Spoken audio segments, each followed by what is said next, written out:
Hello students, हम मनु श्रीवास्तव वर्दी के जुनून बैच जो कि मध्य प्रदेश स्पेशल मध्य प्रदेश कांस्टेबल के लिए बनाया गया है उसमें आपका स्वागत करते हैं। स्टूडेंट्स, जैसा कि आपने देखा होगा लास्ट 3 क्लासेस में हम लोगों ने बहुत इंपॉर्टेंट टॉपिक्स कवर किए हैं, चाहे वो मध्य प्रदेश का गठन हो पार्ट 1 या पार्ट 2, या लास्ट टाइम हमने आपको मध्य प्रदेश की राज्य व्यवस्था बताई थी, उसमें से भी आपको 100% क्वेश्चन मिल रही हैं। और आज जो टॉपिक हम आपके पास लेके आए हैं ये है तो छोटा सा, लेकिन छोटा नहीं है, ये नंबरों के मामले में बड़ा टॉपिक है।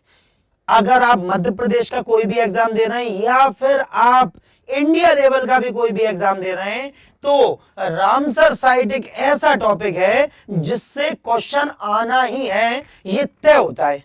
और क्योंकि मध्य प्रदेश के एग्जाम की बात है और मध्य प्रदेश में है पूरे 5 रामसर स्थल, 5 आर्द्रभूमि, लेकिन उससे पहले हम मध्य प्रदेश के बारे में आए, पहले हम ये जानते हैं कि रामसर वेटलैंड्स होते क्या है, कैसे इनकी शुरुआत हुई, क्योंकि क्वेश्चन इन्हीं से बन के आते हैं। और आज देखिएगा कि जब आप इसे बस कुछ मिनटों बाद ही आपको ये मुंह जबानी याद तो होंगे, लेकिन आपका कॉन्फिडेंस इतना बढ़ेगा कि आने वाले एग्जाम में जितने भी क्वेश्चन इनसे आएंगे आप बहुत अच्छे से कर पाएंगे। तो सबसे पहले तो आप इस मैप को देखिए कि देखिए इंडियाज 91 रामसर वेटलैंड्स, ये पूरे के पूरे वो रामसर स्थल है जो भारत में है। लेकिन सबसे पहले रामसर स्थल होते क्या है, तो आइए जरा समझे हम कि रामसर स्थल है क्या। तो ध्यान रखें रामसर, ठीक है। अब रामसर स्थल जिन्हें हम कहते हैं आर्द्रभूमि, क्या बोलते हैं, आर्द्रभूमि। और आर्द्रभूमि होती क्या है, या just in English it is called Ramsar sites और वेटलैंड्स। अब ये है क्या, तो ध्यान रखें स्टूडेंट्स, 1971, कब, 1971 में ईरान का एक शहर है जिसका नाम है रामसर। तो किस देश का शहर है, ईरान का एक शहर है जिसका नाम है रामसर। और यहीं पर पूरे विश्व के जो देश हैं उन्होंने एक मीटिंग की, उन्होंने पर्यावरण को बचाने के लिए एक मीटिंग की, और पर्यावरण को बचाने के लिए जितने भी देश थे वो एक मसौदे पे तैयार हुए, एक पॉइंट पे आके सब सहमत हुए, वो था आर्द्रभूमि क्षेत्र। अब आर्द्रभूमि क्षेत्र क्या होता है, या जिन्हें हम वेटलैंड बोलते हैं, देखिए आर्द्रभूमि या वेटलैंड मतलब दलदली या गीली नमी वाली भूमि। तो यहां पे हम ध्यान रखें कि यदि आप देखें पूरा का पूरा भारत को, अगर आप देखें या विश्व में कहीं पे भी देखें, जो झील या तालाब हैं ये आर्द्रभूमि क्षेत्र होते हैं। इसका कारण क्योंकि जल ही जीवन है, सरकार भी बोलती है ना कि जल ही जीवन है, पानी का मूल पहचानिए, जल का मूल पहचानिए। तो यहां पे हम ध्यान रखें कि ऐसा कोई प्राणी नहीं है जिसके जीवन में जल मायने ना रखता हो, महत्व ना रखता हो। इवन हमारी बॉडी, मनुष्य की बॉडी भी 70% किससे बनी हुई है, ठीक है, जल से बनी हुई है। हमारे पृथ्वी का भी कितना प्रतिशत भाग जल से घिरा हुआ है, 70%। तो यहां पे हम ध्यान रखें कि जो आर्द्र भूमि है ये ऐसी भूमियां हैं जो जल से घिरी हुई हैं, जल के किनारे, और यहां पे कोई झील है या तालाब है। और क्योंकि आर्द्र भूमि है तो आर्द्र भूमि होने का सबसे बड़ा जो फायदा है पर्यावरण के लिए, वो कौन सा फायदा है, वो फायदा है कि यहां पर फ्लोरा और फोना, क्या, फ्लोरा और फोना, अर्थात फ्लोरा मतलब वनस्पति और फोना मतलब जीव जंतु, ये दोनों यहां पर अच्छे एक तरह से जैसे हम बोलेंगे फ्लोरा और फोना दोनों की उपस्थिति यहां पर बहुत अच्छी होती है। फ्लोरा मतलब आप देखें झील के किनारे आपको वृक्ष मिलेंगे, छोटी छोटी झाड़ी मिलेंगी, और फोना मतलब यहां पे आपको छोटे छोटे जीव से लेके, मेंढक से लेके, सांप से लेके, अजगर से लेके, घड़ियाल से लेके, जंगली जानवर, इवन शेर तक पानी पीने कहां पहुंचेगा, इन्हीं आर्द्र भूमि पे पहुंचेगा। और इसी वजह से ये फ्लोरा और फोना में बहुत रिच होते हैं, अर्थात वनस्पति और जीव जंतु। तो ध्यान रखना आपसे कई बार पूछा जाता है कि बताइए किसी क्षेत्र की फ्लोरा से आप क्या समझते हैं, तो फ्लोरा से हम क्या समझते हैं, फ्लोरा से मतलब वहां पे जितनी वनस्पति पाई जाती है उसे, और फोना से आप क्या समझते हैं, वहां पे जितने प्रकार के जीव जंतु पाए जाते हैं उन्हें हम बोलते हैं फ्लोरा और फोना। तो जितने देश रामसर में 1971 में इकट्ठे हुए थे वो एक नतीजे पे पहुंचे कि हमें उन भूमियों की पहचान करनी है जो आर्द्र भूमि है, जो झील और तालाब के किनारे हैं, और यहीं पर हमें पर्यावरण को सुरक्षित रखने का एक मौका मिलेगा। अगर हम इन भूमियों को, इन सभी क्षेत्रों को रिजर्व कर लेते हैं, कंजर्व कर लेते हैं, तो 100% बनी बनाई ये बात आ जाएगी कि हम पर्यावरण को सहेज पा रहे हैं, उसे संभाल पा रहे हैं। और तब यह डिसाइड हुआ कि अब सारे देश मिलकर पूरे विश्व में उन भूमियों की पहचान करेंगे, आर्द्र भूमियों की पहचान करेंगे, झीलों की, तालाबों की पहचान करेंगे, यहां पर पर्यावरण अपनी अच्छी स्थिति में है। ठीक, तो ये शुरू हुआ 1971 से, तो ये फैसला हो गया और इस रामसर स्थल को लागू कर दिया गया 1975 से। कब से? 1975 से।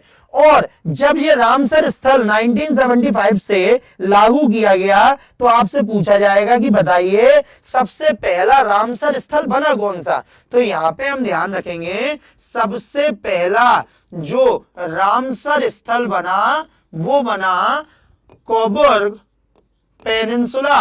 कोबर्ग पेनिनसुला अर्थात कोबर्ग प्रायद्वीप। क्या बना? कोबर्ग प्रायद्वीप। और ये कहां पे है? ये है ऑस्ट्रेलिया में। कहां पर है? ऑस्ट्रेलिया में। तो ये पहला ऐसा रामसर स्थल था जो पूरे विश्व में पहचाना गया और 1975 में इसे रामसर स्थल घोषित कर दिया गया, जबकि इसे पहचान लिया गया था 1974 में और सबसे पहला रामसर स्थल इसे घोषित कर दिया गया 1975 में। तो ध्यान रखेंगे आप 1975 में। अब बात आती है भारत की, तो भारत में रामसर स्थल काफी देरी से शुरू किए गए, मतलब उन्हें निकालना, उन्हें रिजर्व करना काफी देरी से शुरू हुआ। और क्योंकि पूरे विश्व में 1975 में, भारत में यह स्टार्ट हुआ 1981 में। कब स्टार्ट हुआ? 1981 में। और 1981 में जो हमारे यहां का पहला जो रामसर साइट बनी वो बनी उड़ीसा की चिल्का झील। कौन सी? उड़ीसा की चिल्का झील। ये भारत की पहली रामसर स्थल हुई, आर्द्र भूमि हुई चिल्का झील। और इसके साथ एक और दूसरी, उसका नाम था केवलादेव।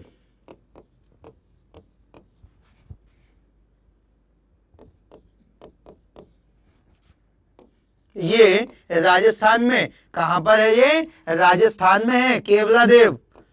तो आपने भरतपुर सेंचुरी का नाम सुना होगा, बर्ड सेंचुरी का, वहीं पर केवलादेव। तो आप ध्यान रखेंगे चिल्का झील और केवलादेव झील दोनों ही भारत की वो पहली रामसर साइट थी, लेकिन क्योंकि घोषणा सबसे पहले हुई थी चिल्का की, इसलिए चिल्का ही मानी जाती है हमारी पहली। चिल्का झील कहां आती है? चिल्का झील आती है उड़ीसा में। कहां पर आती है? उड़ीसा में। और ये आती है राजस्थान में। तो आप इस बात का ध्यान रखें कि राजस्थान और उड़ीसा में हमें पहले क्या मिले? हमारे रामसर स्थल मिले जो थे उड़ीसा में चिल्का और केवलादेव जो है वो है राजस्थान। तो यहां पे हमें रामसर साइट मिले 1981 में। वर्तमान में भारत में 91 कितने? 91 आपसे पूछा जाएगा बताइए 2025 तक, अगस्त 2025 तक भारत में कितने रामसर स्थल हैं? तो भाई 91 है। ये बिल्कुल करंट का टॉपिक है, आपसे पूछा जाएगा 91 है। और फिर आपसे पूछा जाएगा कि भाई पूरे विश्व में कितने रामसर स्थल है? तो भाई पूरे विश्व में अगर आपसे पूछा जाता है तो पूरे विश्व में आप बताएंगे कि पूरे विश्व में कितने? 2544 रामसर स्थल हैं। कितने हैं? 2544 पूरे। और अगर आपसे ये पूछा जाए कि बताइए विश्व में वो कौन सा देश है जिसमें सबसे ज्यादा रामसर स्थल हैं, तो वो है हमारा यूनाइटेड किंगडम जिसे हम बोलते हैं यूके। तो यह ध्यान रखेंगे अपन कि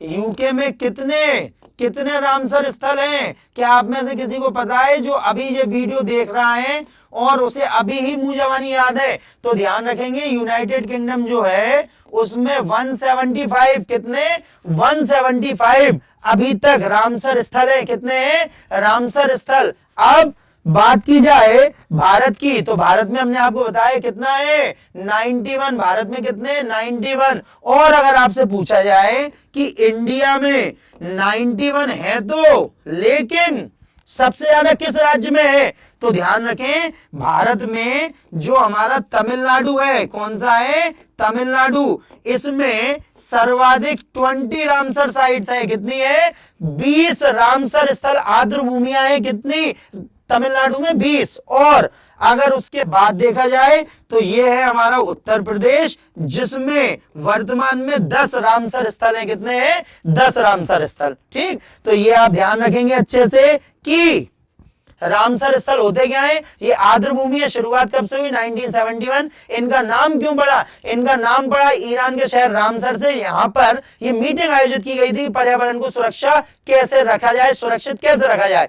और होती क्या है, ये आर्द्र भूमि दलदली क्षेत्र होते हैं झील और तालाब के किनारे। पूरे विश्व में वर्तमान में कितने हैं तो 2544 हैं। सबसे ज्यादा कौन से देश में 175 है। भारत में अभी कितने 91 है, 91। और भारत के किस राज्य में सबसे ज्यादा है 20 है तमिलनाडु में, और उत्तर प्रदेश में 10। अब बात आती है हमारे मध्य प्रदेश की, तो ध्यान रखें कि मध्य प्रदेश में कितने रामसर स्थल हैं, तो मध्य प्रदेश में हमारे 5 रामसर स्थल हैं। कितने 5 रामसर स्थल। हाँ, आपको यहां पर शिवपुरी दिख रहा होगा, भोपाल दिख रहा होगा, नर्मदापुरम दिख रहा होगा, इंदौर। लेकिन इंदौर में दो क्या है रामसर स्थल है, इसलिए देख रहे होंगे इसमें 4 लेकिन है 5। ठीक, तो अब वो कौन कौन से जरा जल्दी से देखें हम लोग। ठीक है, तो सबसे पहला जो मध्य प्रदेश का जो वेटलैंड है रामसर साइट है वो है कौन सी, वो है हमारा भोज वेटलैंड, मतलब बड़ा तालाब जो भोपाल में है। आपने देखा होगा। और इसे कब घोषित किया गया, इसे 2002 में घोषित किया गया। ध्यान रखेंगे ये प्रदेश की पहली रामसर साइट है। कौन सी साइट है, प्रदेश की पहली रामसर साइट है। ध्यान रखेंगे आप इसे, रामसर साइट पहली है मध्य प्रदेश की। आप कई बार भोपाल गए होंगे राजधानी में और आपने वोटिंग क्लब यहां पे देखा होगा। आप देख सकते हैं यही है वो वेटलैंड जो मध्य प्रदेश का पहला है। ठीक, अगर आगे बढ़े हम इससे तो यहां पे आपको इन्हें देख के ज्यादा अच्छे से याद आ जाएगा। ये राजा भोज, आप वीआईपी रोड पे गए होंगे, आपने देखा होगा जब आप अपनी गाड़ी से गुजर रहे होंगे तो शान से अपने पूरे बाहुबल के साथ राजा भोज आपको वहां पे दिख रहे होंगे, जो भोजपाल, जिनने भोजपाल शहर की स्थापना की है ना, और इन्हीं ने इस तालाब का निर्माण करवाया था जिससे यहाँ पर पानी की सप्लाई हो पाए। ठीक है, तो राजा भोज। अब राजा भोज से कई क्वेश्चन भी आपको मिल जाएंगे। राजा भोज से कौन से क्वेश्चन मिल जाएंगे आपको, तो ध्यान रखें जो हमारे राजा भोज हैं ये परमार वंश के राजा हैं। कहां है, परमार वंश के राजा भोज। तो कौन सी डायनेस्टी थी इनकी, ये परमार वंश के राजा थे। ठीक है, और परमार डायनेस्टी इनकी हुआ करती थी। इन्हीं ने धार शहर की स्थापना भी की थी। किसकी स्थापना की थी, धारा नगरी।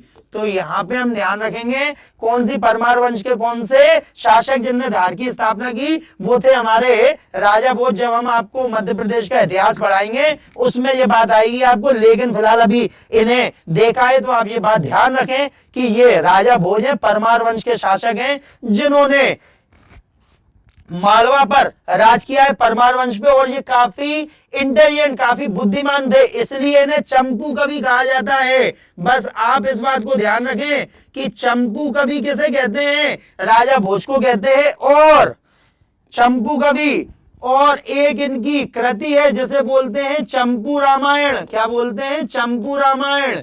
तो जो चंपू रामायण है, आपसे पूछा जाएगा कि बताइए मध्य प्रदेश में चंपू मध्य प्रदेश में चंपू रामायण की रचना किसने की थी? वैसे तो इनकी सरस्वती कंडावरण भी है, लेकिन चंपू रामायण भी इनकी एक बहुत इंपॉर्टेंट कृति है। और ये राजा भोज हैं, जो महान योद्धा तो हैं, एक अच्छे शासक हैं, लेकिन बहुत अच्छे लेखक भी रहे हैं। और इन्होंने कई सारे अच्छे अच्छे साहित्य की रचना की है। तो ध्यान रखेंगे अपन, राजा भोज आप देख सकते हैं, राजा भोज को तो जिन्हें चंपू कवि कहा जाता है।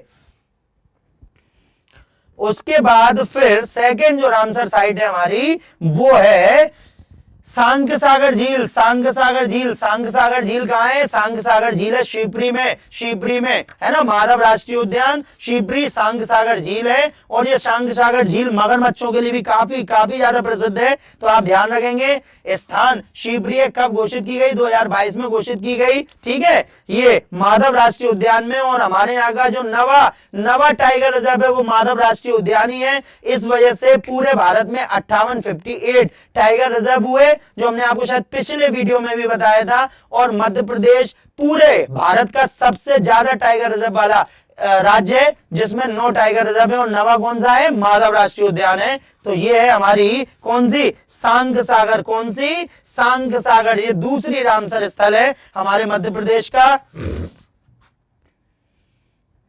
फिर नेक्स्ट जो है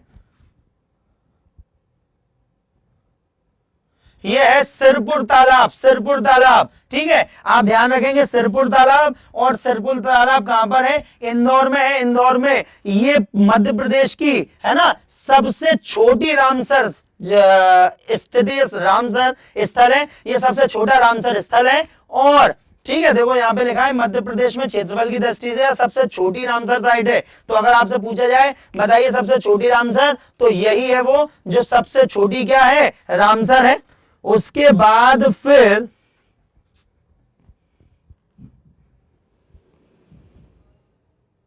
ठीक है, अब आते हैं यशवंत सागर। तो यशवंत सागर भी इंदौर में, हमने आपको बताया था इंदौर में 2 रामसर स्थल हैं। और यशवंत सागर जो है वो है क्या? रामसर स्थल में शामिल है यशवंत। यहां पे अपन ध्यान रखेंगे, यशवंत सागर सुबेग सारस क्रेन का प्रमुख आवास क्षेत्र माना जाता है। क्या माना जाता है?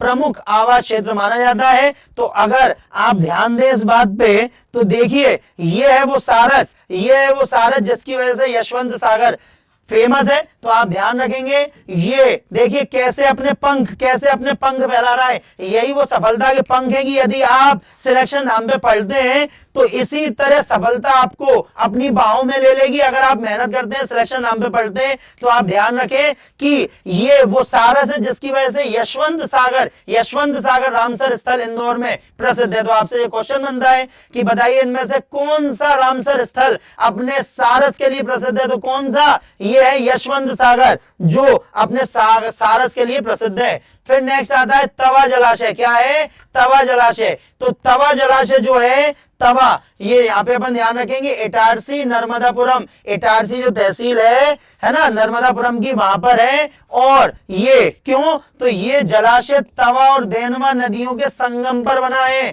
किसके संगम पर बना है? तवा और देनवा नदियां, ये आप ध्यान रखेंगे, एक झील का निर्माण हुआ है। और ये है वो जो आप देख सकते हैं, इसी को बोलते हैं तवा जलाशय। क्या बोलते हैं? तवा जलाशय। ये मध्य प्रदेश का पांचवा रामसर स्थल है, सबसे नया रामसर स्थल है। आप देख सकते हैं 2024 यहां पर लिखा हुआ है, 2024 में इसे क्या किया गया? इसे घोषित किया गया रामसर स्थल। ठीक, अब यहां पे अपन ध्यान रखेंगे इंदौर वेटलैंड सिटी। तो देखिए, पर्यावरण संरक्षण के क्षेत्र में काम करने वाली अंतरराष्ट्रीय संस्था रामसर द्वारा 25 जनवरी 2025 को 31 वेटलैंड शहरों की सूची जारी की गई है। इसमें उन शहरों को सम्मानित किया गया है जो अपने वेटलैंड का संरक्षण करने के साथ साथ शहरी विकास में भी उत्कृष्ट योगदान देते हैं। इसमें पहली बार भारत के 2 शहर, इंदौर मध्य प्रदेश और उदयपुर राजस्थान को भी शामिल किया गया है। इसके पूर्व भारत का कोई भी शहर वेटलैंड सिटी की सूची में शामिल नहीं था। तो देखिए कितना गौरवान्वित करने वाली बात है हम मध्य प्रदेश वासियों के लिए कि हमारा शहर इंदौर पूरे भारत में सबसे स्वच्छ तो है ही, लेकिन ये वेटलैंड सूची में भारत से शामिल होने वाला पहला राज्य भी है और पहला शहर भी है हमारा मध्य प्रदेश। तो यहाँ पे अपन ध्यान रखेंगे Ramsar an international organisation working in the fields of environmental protection release a list of 31 wetland cities on January 25, 2025. It honors cities that not only conserve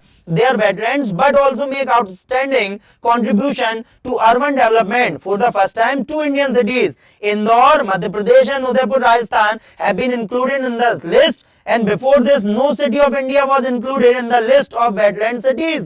तो यहाँ पे हम ध्यान रखेंगे इंदौर वेटलैंड सिटी। अगर आपसे पूछा जाए बताइए मध्य प्रदेश में वेटलैंड सिटी किसे कहा जाता है, तो वो इंदौर है। हमारी आर्थिक राजधानी जिसे हम मिनी बॉम्बे भी कहते हैं, वही इंदौर है वेटलैंड सिटी।